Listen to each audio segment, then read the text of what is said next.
Welcome to another edition of Budget in Focus. I'm Neola Damon, Public Relations Officer for the Ministry of Labor. I'm here with Minister of Labor, Honorable Joseph Hamilton, as we divulge a bit more into the 2025 national budget. The Honorable Dr. Ashni Singh, Minister within the Ministry of Finance, has presented an ambitious over $1.3 trillion national budget 2025 under the theme A Secure, Prosperous, and Sustainable Guyana. What are your thoughts on the overall vision and priorities outlined in this budget, and how do you see it positively impacting the lives of ordinary Guyanese? Okay, Neola, thank you very much, and thank you to the viewers who will be tuning in to look at this whenever displayed. So we have to recognize the budget is continuum of where we started. So in 2019, 2020, when we went to the electorate, we made some commitments to them. And over the 4 years, what we have been doing is ensuring those commitments come to fruition. So if you look at the budget of 2020, 2021, 2022, 23, 24, up right up to 25, it's building on each other, and secondly, continuing programs and projects that we have started to ensure all of them are finalized in the first term, and that is President Ali, when he ran for office, the commitments in the PP Civic were these things we will do in the term. And so the term is about ending about 8 months or so more. And so the budget is building on last year's budget and the year before. And it focuses on, of course, infrastructure development. It focuses on human capacity development, because you can have all the money in the world if you don't have people who are competent enough and to execute, you would have difficulty. And therefore, why you would see in education, all of this money is being expended over the period and increasing year after year. You would see that all training institutes, the University of Guyana, all of those places will be free of any cost to people who are going there to study. Important to development is how healthy your population is, and that is how the healthcare program fits into it. Of course, we are guided by the issue of ensuring we are climate secure, ensuring we are energy secured, and ensuring that we are well placed in this part of the world whereby we're secured as regards food. So those are three fundamentals that are guiding the budget, the 2025 budget, and has guided the budget before. One of the words that in the theme, it's important for people to note, it speaks about sustainability. And if you follow all the wild people, what they're saying on the opposite side, nothing that they say, if they're allowed to do that, is sustainable. I saw some report, people talking about no person in Guyana should work for less than $200,000. Some said $400,000. I mean, in more developed economies and countries than Guyana, those type of salaries and wages are not being paid. So the issue of sustainability, you can present yourself as a populist leader, because if you worry about everything that people say, you'll make bad mistakes. That will be inimical to the interests of this country. And many countries, we can look at what they did or did not do, and they fall into this trap of unsustainable development and economies that could not survive any um, any crash, external crash, and those kinds of things. So it has to be sustained to get the type of progress and to reach to a developed society. Unless you can sustain it, you would not be able to do what you have set out to do. Ah, yes. The budget places significant emphasis on infrastructure, education, healthcare, and economic diversification. From your perspective, what initiatives within these sectors will yield the most immediate and tangible benefits for the Guyanese people? So if you speak to Guyanese, all of those are immediate. I mean, uh, the execution of infrastructure work, and we have the evidence before us. A year ago, 2 years ago, all the people who have to go on the East Bank, they were clogged up on the East Bank Road. Today, they have an alternate road, and now another alternate road is being developed to take you at least in the first instance to Craig. So that is important for people who were spending hours in lines, in traffic, to get from point A to point B. So the success of the country transcends the success of people. And if the country, the government, if you don't keep up with infrastructure development, you'll have, like we have had before this new road and the other roads that are coming, where one road could not service the amount of vehicles that came on the road. And that in itself proved the point that the economy is working, because more people are acquiring wealth, family wealth, personal wealth. So that's one issue. The issue about education and training, fundamental to drive your economic development. And so all of the things we have done, ensure that enough teachers are trained, ensure that places where secondary schools did not exist, you have them now, or you're building them, whereby you can have ensure that all citizens, children have access wherever they live to equal service of government. As regards the food security matter, I have said many times overseas when I travel, because a lot of people at conferences, they want to paint Guyana as an oil and gas economy.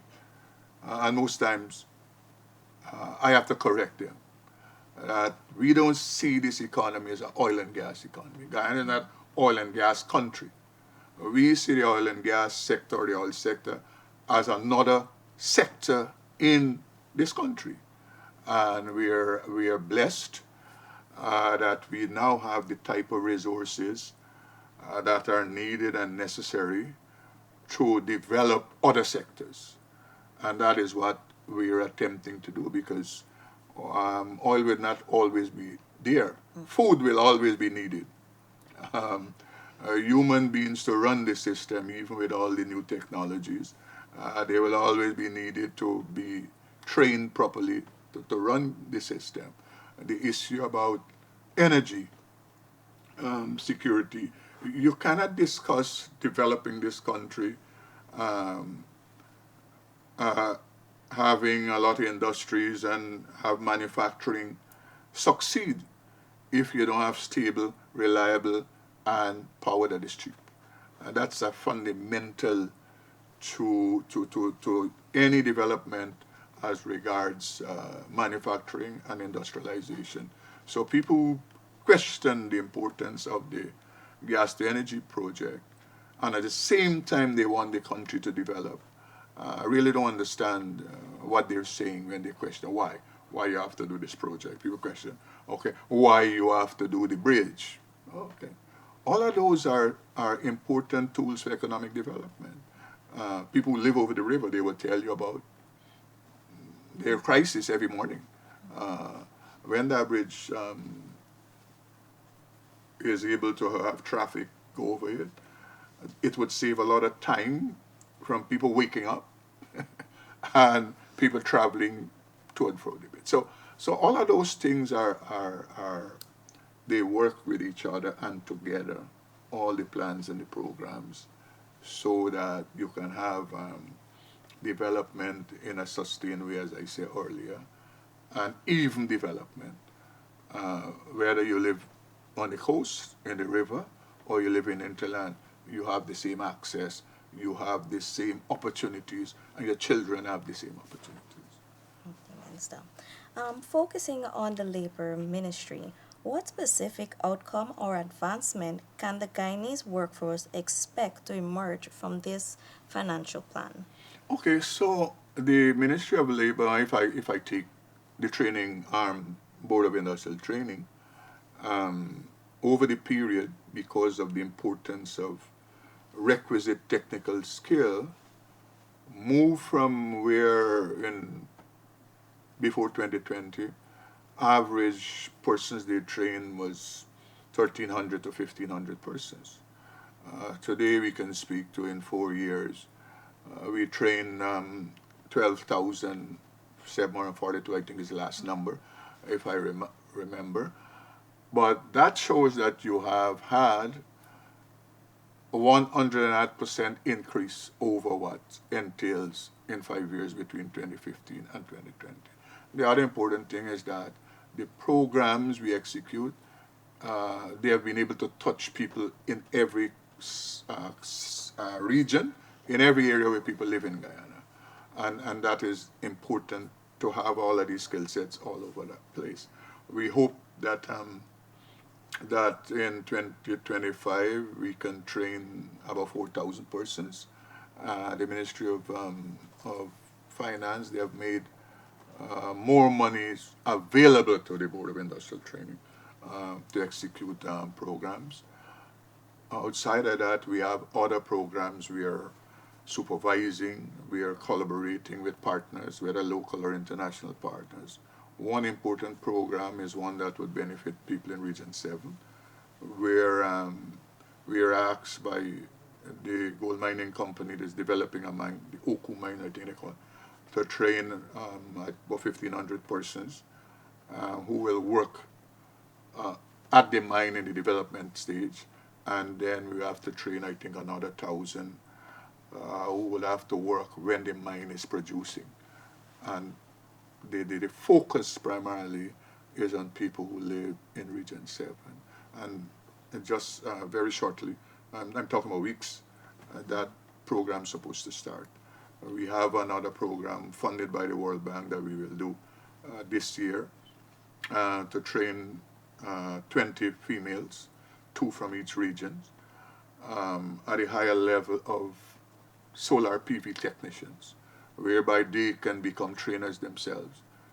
They can go into the regions and train persons. So we did a program similar in nature, but not at the highest level like now, where we train 75 women solar PV technicians in region, in Bartica primarily, and Madhya, Bartica and Letem, sorry.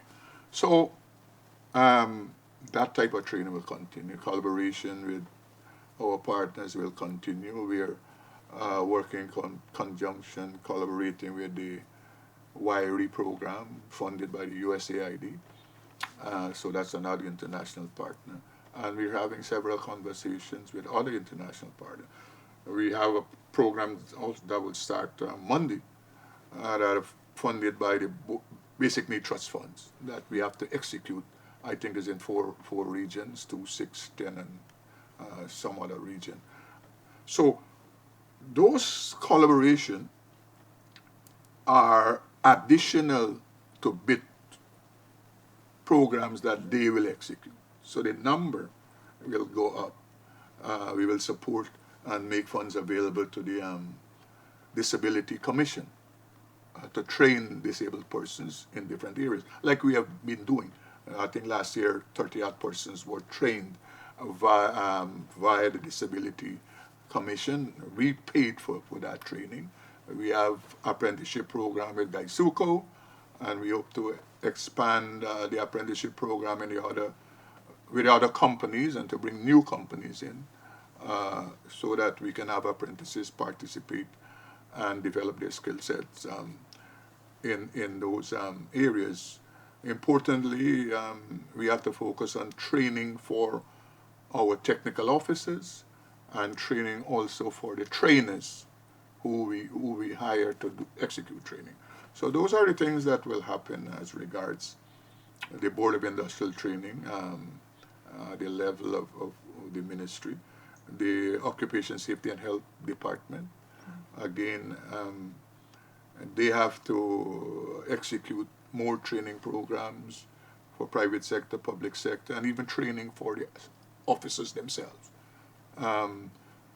If we look at our stage, we have moved from a place where 2020, we had no one trained who could have done inspections on drill ships and FPSO.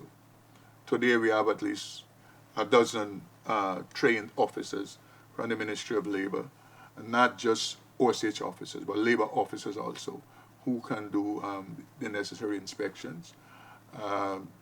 They did 9 visits last year, and already there's a program I saw sent to the OSH department where I think some 6 or 7 visits have to be done in 2025, continuing from what started. So we have a lot of officers now that are trained to do that too. 4 years ago, they didn't have the type of skill set to do that. If we go to the recruitment arm, a lot of work we have to do there. One program we're discussing is to collaborate with the Ministry of Education and to go into schools and engage 5th formers, 6th formers, school leavers, to ready them for work, what we call the work readiness program. So that's one of the other things.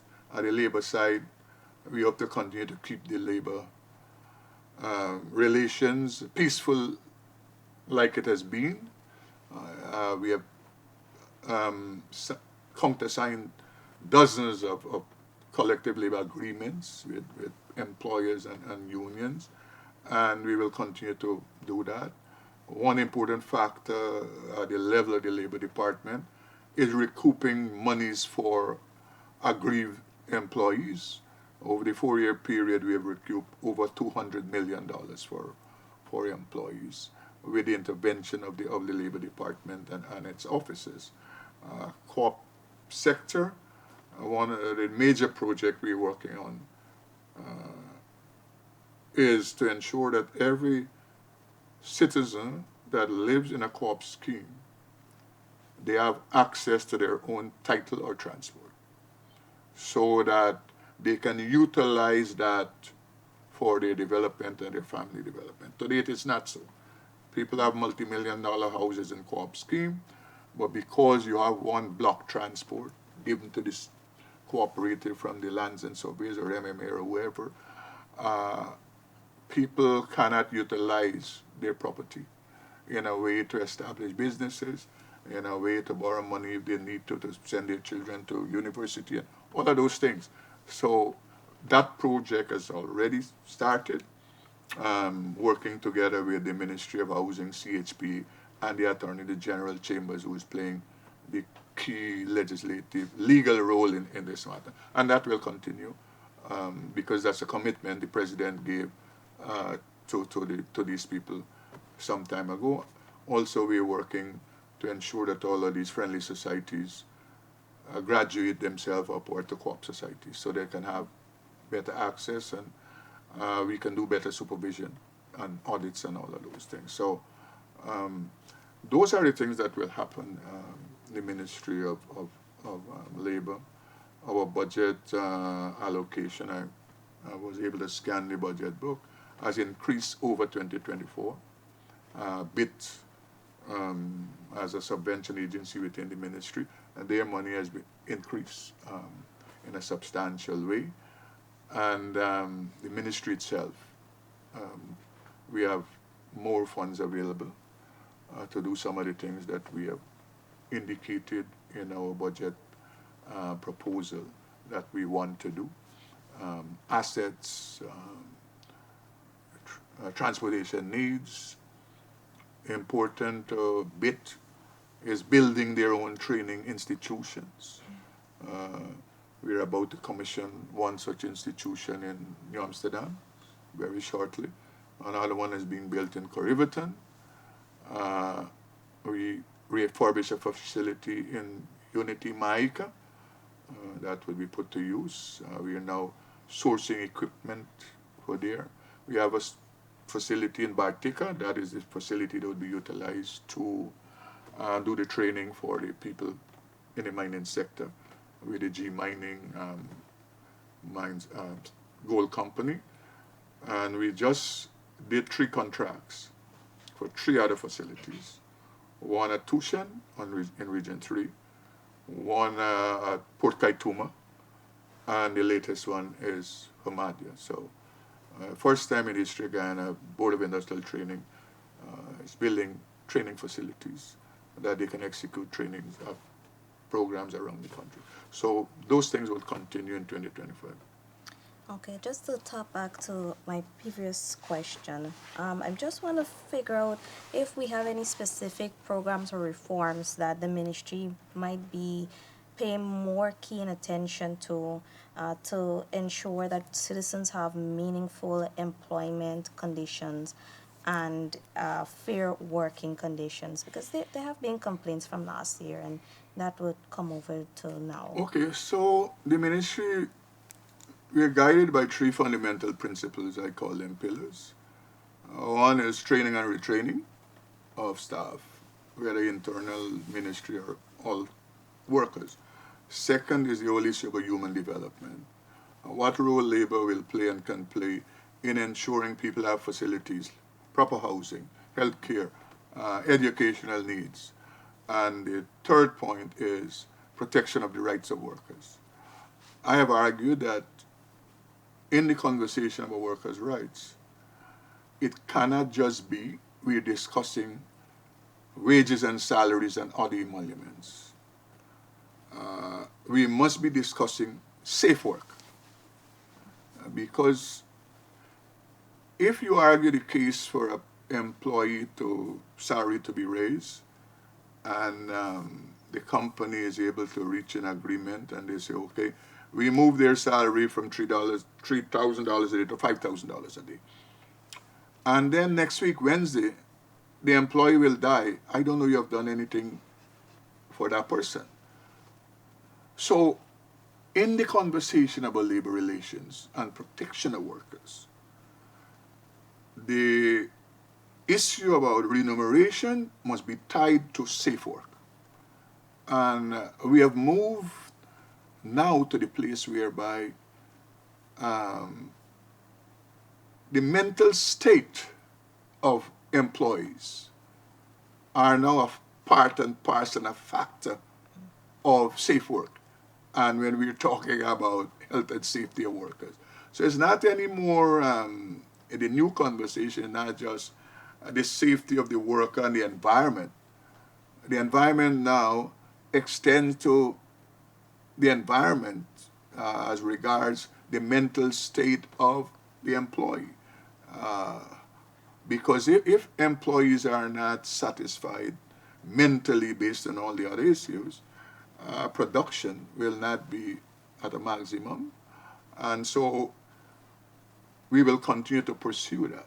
And that's the reason why we spend all the time and energy and to do all of these training and seminars across the country, so that employers and employees can be made aware of their rights and responsibilities. And that will continue. The numbers are into hundreds, both at the labor side and both at the occupation safety and health side. And those trainings and seminars will continue with our partners and stakeholders. Okay, Minister.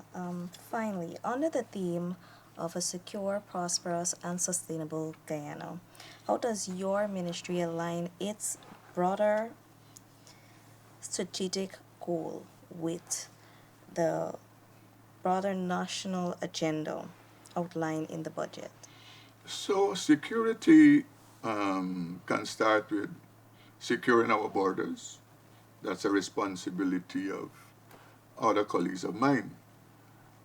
But if we come into the labor sector, security speaks to the issue of security of tenure, the issue of, as I just mentioned, protection of the worker as regards all their rights and benefits, protection of the worker to ensure that the environment they work in it is secure, and important to the security of an employee, in my view, is the elevation of that employee as regards their technical skills, because the world is changing rapidly every day.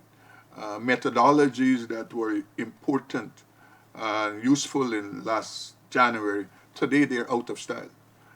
They're not being used anymore. People don't even talk about them. They don't even write about them. The other important issue is, as regards security, is paying attention to what the labor force really needs. I have said before that we have to have a national conversation that speaks to what is education, what is training, what are the needs out there as regards, and from secondary school, and so we have to stream children to recognize what are the jobs out there, because I believe many persons are still going behind professions that are out of style. They are not needed as I speak, and will not be needed in the future. We have to also, if we talk about job security, we have to make technical vocational education as prominent as academic education. Because what is happening in the world is it is innovators and builders that are changing the world. Creativity, people using their hands to make things happen.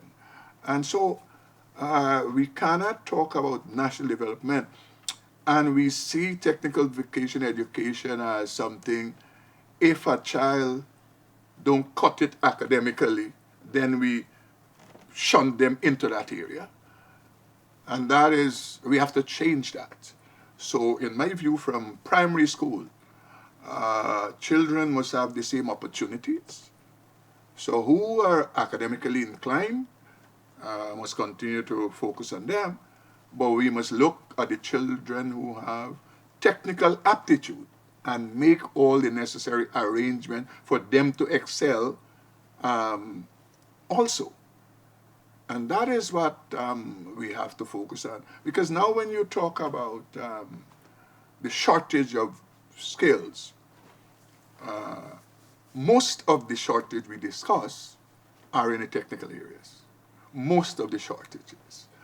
I dare say that for people who ask why we do all of this training and why we train people in this area, that area. I mean, I could sit down here and explain that till tomorrow morning, but let me just make this point for the moment. If you used to just build 1,000 houses per year, the amount of carpenters you have, masons, electricians, and plumbers might have been adequate. But when you're talking about building 10,000 houses per year, those persons are not adequate to service the sector. If you're talking about building more roads, last year or year before the last, you might have had enough heavy-duty equipment operator. With the explosive sectors regards building, you have to train more because you're doing more. And I can go to as they call soft skills. You can be discussing hotel and tourism and hospitality development. And you're not training people at the same time to cook good food. Because once you're expanding the hotel and hospitality industry, the tourism industry, you have to discuss also food preparation and those kinds.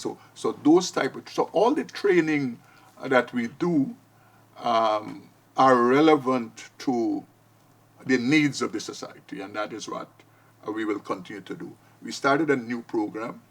For that matter, Tuesday I will launch this year program. That's the first program we will launch for that matter. There's a program we just launched 2-3 years ago. As a fiber optic cable technician and maintenance person.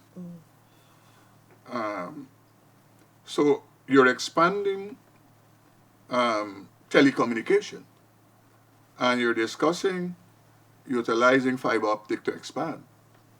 But 3 years ago, we didn't have persons who were trained adequately to work in the industry. And today, I mean, we trained the first 15 persons. By the time they were trained, they were already absorbed. Next year, we trained 28. They were absorbed. And coming out of all of that, GPL asked us to collaborate with them and train their technicians. And last year, we trained 18 persons at GPL. Before those 18 persons were trained, anytime there was a disruption with GPL fiber optic cable across the Demerara River, they had to bring in expatriate to fix it. Today they don't have to do that because they have 18 fiber optic cable technicians in GPL who are staff members who have been trained. And I think we, supported by the BNTF, I think, we will launch a program where about 30 persons will be in that fiber optic cable training. And we have expanded the program beyond Region 4. So this year, other regions will participate in this training program because the telecommunication sector is extending and expanding in other regions, and therefore they must have technicians also to service those facilities that they have in that region. So BIT continue to pay attention to the labor force needs, and that informs our the type of training we do nationally and regionally to satisfy the needs in the specific region and what the national needs are. We have to include from this year some innovation and creativity in training.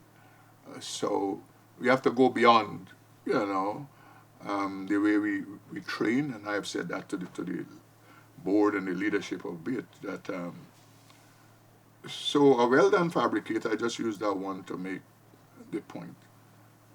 A well-done fabricator must be elevated to become a technician, a metalwork engineer. So that means he moves beyond welding grills and making a step and rail and so, to whereby they can utilize computer systems to make gates and all the designs you see around the place. So that is how I envisage all of these skill sets, how you develop them, and we hope that can happen. And let me say thankful to the Minister of Finance and team for ensuring that BIT will have more funds based on what I saw in the budget to execute more training programs and to train more persons in 2025. And let me just say before I leave, thanks to the staff of the Ministry of Labor who have continued to execute all the things that I speak about and will continue to speak about. And we will continue to give them the necessary support to make available training to them for their upliftment and upgrade, so that we know we have competent employees within the Ministry of Labor. To all our partners who have collaborated with us over the years and even last year, other stakeholders, whether international or national stakeholders, we say thank you very much for the support you have given us over the period to help to transform the labor sector. You have helped us to reestablish the Ministry of Labor and to ensure that it can expand and give service to all the Guyanese people. So thank you very much for having me. Thank you for joining us, Minister Hamilton. Pleasure.